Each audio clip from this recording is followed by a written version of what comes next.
जी अस्सलाम वालेकुम रहमतुल्लाहि बरकातुहू। यहाँ पे हम ग्लोबल कर रहे हैं अपना, और ग्लोबल की एप्लीकेशन एक सेक्शन आप लोगों के साथ शेयर करते हैं कि किस तरह से हम ग्लोबल में जो है वो अपनी एप्लीकेशन करेंगे। स्ट्रैंड छोटे छोटे लेने हैं, एकदम से सब पे नहीं लगा देना। और उसकी एमल्सिफिकेशन, आप लोगों की क्यूरीज बहुत ज़्यादा आज मुझे रिसीव हो रही थी।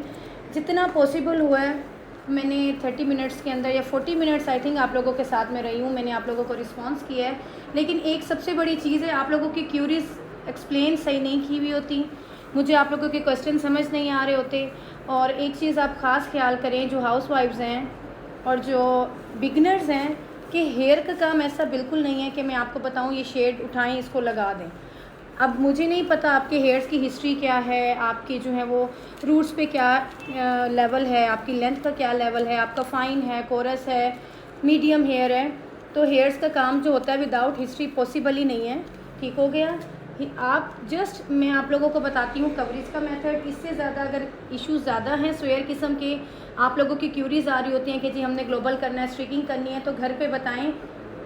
घर पे मैं तो रेसिपीज़ आपको दे दूँ, लेकिन आप लोग अगर उसे घर पे अप्लाई करेंगे और एप्लीकेशन के दौरान ही अगर कोई इशू हो, बैलेंस हो रही होती है, रूट्स पे वॉल्यूम कुछ और होता है, लेंथ पे कुछ और होता है, उस पर न्यूट्रलाइज़र की जो है वो नंबर्स वगैरह भी होते हैं, बहुत कुछ। ये मतलब हेयर्स का काम बहुत क्रिटिकल होता है, जितना दिखने में इजी लगता है वैसे होता नहीं है। सो आप लोग जो है वो एक चीज़ को समझने की कोशिश करें। मैं आपको ग्रे कवरेज की सारी रेसिपीज़ बता सकती हूँ। इसके अलावा बाकी जो बिगनर्स हैं, ठीक है, वो भी देख लें। बाकी एक्सप्लेनेशन के लिए आप लोग यूट्यूब पे जाएंगे, यूट्यूब पे डिटेल एक्सप्लेनेशन है, वहाँ पे आप ईच एंड एवरीथिंग, वहाँ पे recipe sectioning each and everything वहाँ पे एक्सप्लेन है। अब यहाँ पे हम ग्लोबल कर रहे हैं, हमारी जो है वो विश ये है कि वेट,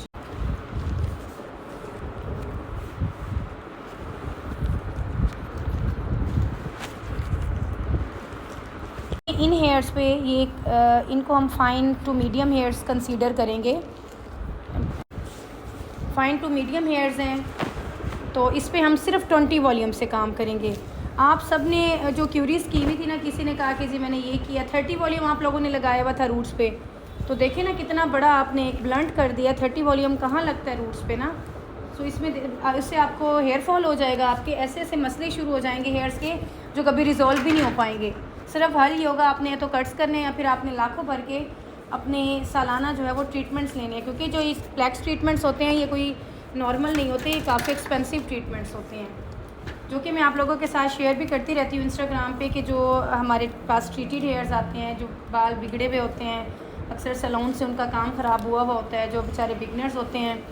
इसमें मैं ये नहीं कहूँगी कि सैलून वालों का कसूर है, कसूर हमारा भी है, हम भी तो जाते हैं, हम जाते हैं तो वो काम करते हैं ना। सो हमें भी थोड़ा सा देखना चाहिए कि हम कहाँ से काम करा रहे हैं, क्या वो टेक्निकल है नहीं है, बिगनर है। हेयर का काम कभी किसी ऐसे को ना दिया करें जिससे उसकी नो हाउ ना हो। 20 वॉल्यूम से काम करें, ठीक है। आप लोगों के चाहे डिज़ायर विश नहीं आ रही, कोई मसला हो रहा है, कोई बात नहीं, आप 20 वॉल्यूम के साथ ही तो काम कर रहे हैं, आपके बाल तो हेल्थी रहेंगे ना।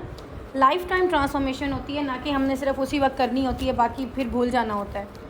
तो माइल्ड डेवलपर के साथ काम करें। 30 पे बहुत, जब आपके रेयर केसेस और स्टिकिंग पे आना है तब 30 पे आएँ। अगर आपने ग्लोबल करना है तो 20 बहुत है।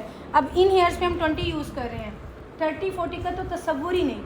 क्लाइंट भी अगर कहते हैं उसे समझाएं, क्लाइंट्स को नहीं पता होता कि ये क्या चीज़ें हैं, आप उनको समझाया करें। और मुझे लगता है कि ऐसे क्लाइंट्स के जिनको अपने बालों के साथ मोहब्बत है, हेल्थ का ख्याल है, वो लाजमी इसको एग्री करते हैं। अभी आई थिंक मुझे नाम भूल गया कि इन्होंने मैसेज किया हुआ था कि हम जब सैलून्स में जाते हैं तो हमें वहाँ चीज़ें बताई भी नहीं जाती। ये देखिए, उनका भी कसूर नहीं, वो बिगनर्स होते हैं, उनकी ट्रेनिंग्स ऐसी नहीं होती। सैलून वालों के साथ भी मुझे ये गिला है कि जब तक आप लोगों की ट्रेनिंग नहीं है, आप क्यों क्लाइंट का काम ले रहे हैं, ठीक है। क्योंकि मैंने पहले आप लोगों को जो अपनी बेसिक टू एडवांस थ्योरी दी थी, उसमें मैंने बोला था कि प्लीज़ क्लाइंट से फेयर प्रोमिसेस करें। जो चीज़ आप अचीव करके नहीं दे सकते उनके साथ वो वाले प्रोमिसेस ना करें। ये तो एक ऐसी चीज़ है कि वी आर मुस्लिम्स, सो हमें ऐसी बात करनी चाहिए जिसको हम अचीव कर सकें। ठीक हो गया। अब देख रही है ग्लोबल हो रहा है, लेकिन सेक्शनिंग आप देख सकते हैं हम कितने फाइन सेक्शन ले रहे हैं और उसकी एप्लीकेशन कर रहे हैं। पहले ब्रश से, फिर कॉम कर रहे हैं, फिर अपने हाथों की एमल्सिफिकेशन है, और ऐसे नहीं होगा कि लगा के छोड़ देंगे, बार बार इसको देखना है, ऐसे एमल्सिफाई करना है, देखना है कि इसका कलर कहाँ पे किस तरह से आ रहा है और उसको मेंटेन करना है। आज जो मेरे माइंड में ये है कि हम लेंथ में जो है वो थोड़ा बालियाज लुक डाल देंगे, ऊपर हमारा थोड़ा डार्कर टू लाइटर आएगा, जो कि आज इस टाइम बहुत ज़्यादा इसका फैशन है। सो हमने ग्लोबल में ये देखना है कि हम ग्लोबल को किस तरह से अच्छे से मैनेज कर सकते हैं। इसमें नैनो प्लास्टिया भी होगा, उससे तो ये वन टोन मज़ीद लाइटर हो जाएगा और मज़ीद खूबसूरत हो जाएगा। मज़ीद कोई क्यूरीज़ हो आप लोग? अच्छा, जिन जिन को मैंने रिस्पॉन्स नहीं किया तो मैं पहले भी बता रही हूँ, रमज़ान भी है, इसको ना भूलें। अभी चाहे काम कर रहे हैं लेकिन रमज़ान नहीं गया, सो उसके लिए नमाज़ों का गैप लेना पड़ता है, तरावी का, इशा की नमाज़ का।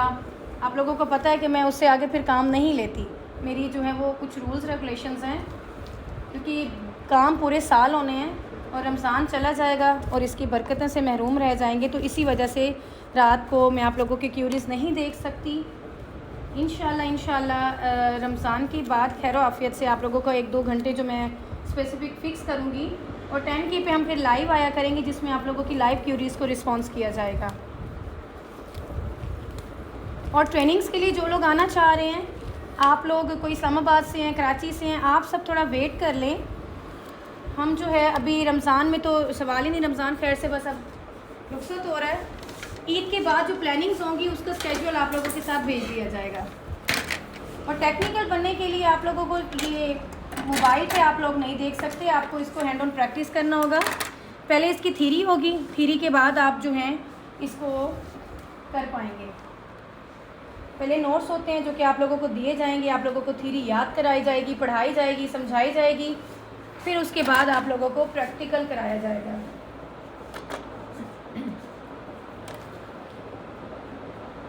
अब आप देख सकते हैं यहाँ पे हमारे 3 शेड्स हैं। हमारी ग्रे कवरेज भी है, हमारा 10 to 12 इंचज़ तक जो हेयर है वो डार्कर में है, और इसके अलावा जी हमारा जो है एंड लेंथ पे थोड़ा लाइटर है, 6 लेवल का हमारा हेयर है, तो इसको हम मेंटेन करते हैं। कवरेज का जो मटेरियल अभी नहीं लगा रहे, वो इसलिए नहीं लगा रहे क्योंकि आपको पता है रूट्स में ऑलरेडी रूट की अपनी हीट होती है, तो जब हम इसको कर लेंगे हमें लगेगा इसका अच्छा कलर आ रहा है। एंड में 30 मिनट्स या 20 मिनट्स होंगे, फिर हम अपना टचअप का मटेरियल लगाएंगे रूट्स पे। आप नोट कर रहे होंगे कि रूट्स पे हमारा मटेरियल अभी नहीं लग रहा, ठीक है, तो वो इसीलिए नहीं लग रहा क्योंकि अभी हम ग्लोबल लगा रहे हैं। एप्लीकेशन आपकी बहुत अच्छी होनी चाहिए और प्रोडक्ट में बिल्कुल कंजूसी नहीं करनी, वरना कलर अच्छा नहीं आएगा। अच्छा, कुछ मुझसे पूछे थे रेवलॉन का और इस तरह, आई थिंक रेवलॉन मेटालिक है, तो देखिए हम क्यून यूज़र हैं, मैं क्यून की रेसिपीज़ तो आपको दे सकती हूँ, गार्नियर की, रेवलॉन की, इजी कलर की। मैं इनकी यूज़र नहीं हूँ, बता सकती हूँ लेकिन मेक श्योर नहीं हूँ क्योंकि मुझे इनके कलर्स का कोई आइडिया नहीं है। हर ब्रांड, हर कंपनी अपने कलर्स के चेंज जो है वो तरीक़ाकार रखती है। चलिए जी, अब आपको कोई क्यूरी हो तो आप लोग कमेंट सेक्शन में कमेंट कीजिएगा, पर्सनल ना किया करें, पर्सनल में बड़ा मुश्किल हो जाता है। आप लोग जो है वो कमेंट सेक्शन में कमेंट किया करें, इंशाल्लाह आप लोगों को रिस्पांस मैं कर दूंगी लाजमी।